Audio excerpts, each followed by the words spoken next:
Well, hello and welcome to the last video for the year 2012. It's been another busy year for the Creative Guitar Studio online project with a total of 56 guitar videos on my main YouTube channel and 52 posted here on the second channel, the videoBlog. So 108 videos made throughout 2012. And to wrap things up for this year on the videoBlog, I wanted to do a video that touches on a topic and a question that is sent into the studio quite a lot throughout the year that I generally never really address, which is actually the topic of musicians' health. Now, for the most times, when the topic of musicians' health is brought up, we tend to think of the very common and repetitive strain injuries and the lower back pain that comes up.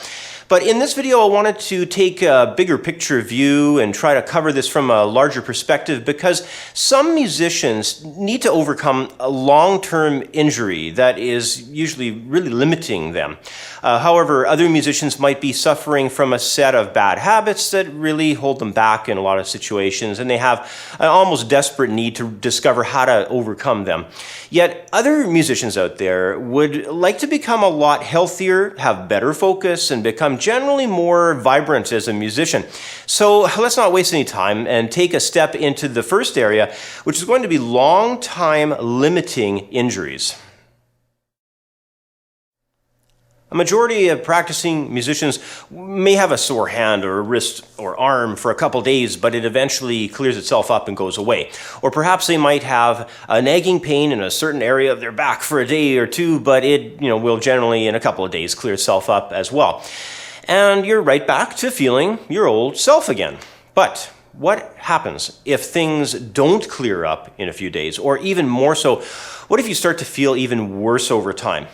Well, for many musicians who've had an experience like this, it's not fun. A wrist or arm strain injury that doesn't clear up in around maybe 3 weeks, or lower back pain that lasts for over a month or more will not only obviously make you feel debilitated, but it will also very likely cause you to start feeling quite upset or even possibly depressed. On top of all this, it's going to be very likely that you'll need to start canceling gigs and or even possibly turning away work, which of course begins the nasty problem of lost wages. So the big question becomes, how can we do our best to avoid these types of long-term limiting injuries? And unfortunately, there is no easy answer. However, an answer overall can be found somewhere in between luck and common sense. Now, luck part is hopefully you're just lucky and you don't get sick, you don't get any diseases and so on and so forth. Now, the common sense part is easy enough to prescribe to, avoid those things that are not so good for your health, like perhaps quitting smoking, dropping the fast food and processed food from your diet, and watching your levels of stress. And of course, there's that of adding more good things into your lifestyle, like taking more time for yourself, your health, and your well-being, going on a nice vacation once in a while, maintain hobbies and interests outside of music, and it certainly can't hurt by doing reading of research on diet, exercise, health, and overall wellness. Now, of course, doing all of this still doesn't guarantee you any kind of a lifetime of perfect health and well-being. There's this funny wild card out there known as viruses, and they can kick your butt for weeks, or when it comes to some nasty post-viral health issues, it can even take months, no matter what state of health you keep your body in, to fully recover 100% in some cases from certain flus and viruses that you'll get. So I'll leave you with the old phrase, an ounce of prevention is worth a pound of cure. Doing your very best to stay as healthy as you possibly can in every respect may not completely rule out you ever getting sick, but it should help you with staying in as good a shape as you possibly can. In my years of working with hundreds of musicians, I've heard more than one say something along the lines of, if I could just fit in more time off to relax. Or something like, if I only had more time to exercise and eat better. Musicians are notorious for locking themselves away in their recording studios or working for 15 hours straight into the middle of the night. And if you've ever done any touring, there's that ultra nasty one of eating really badly on the road. These are obviously really bad habits that over time will basically wear down a person's immune system to the point where they unfortunately get sick and sometimes get sick quite often. Now, hopefully it's just a bad cold or a season of flu that'll maybe go away in a couple weeks, but sometimes it can be something far worse that might take them out of the game for literally months instead of only weeks. So changing bad habits that are detrimental to your health is obviously, easier said than done, especially habits that will include alcohol or possibly drug addictions. And these can snare up a musician quite commonly, as I'm sure you've read in the news and in tabloids. And these situations are unfortunately often at the root of sometimes a very long break from the business, sometimes a permanent, loss of being able to function in the business, and sometimes even if they spiral out of control, they can even lead to the loss of one's life. Now, the thing that's vital to changing a bad habit is that of changing the deeply held belief that you hold about that habit itself. Because when the belief is changed, your motivation will also change. If you wanted to say, start eating better, ask yourself what the belief is that you hold about eating poorly, and then rewrite a new belief that you decide to adopt 100% to change your behavior and thus, in time, change your health. I know it sounds simple, but this approach really does work. Most of the younger musicians I meet tend to think very little about their overall general health. Heck, I can't even convince younger players to invest in hearing protection, let alone start thinking on topics like exercise, eating better, and staying well balanced and keeping stress levels way down.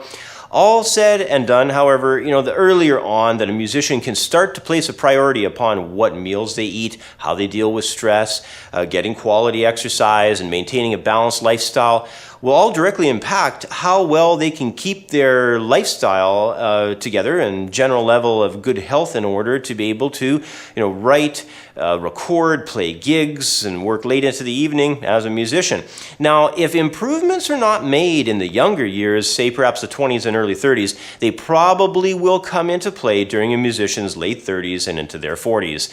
A person's body can only take so many years of poor diet, poor posture, poor exercise, and eventually, at some point, things will have to start to change. It takes a lot of energy and focus to be a busy, creative musician and live this lifestyle. And there'll eventually be a serious disconnect that will be there if you cannot maintain your health. If you've really let yourself go, you'll likely need an awakening of some kind to lead yourself back to good health and wellness again.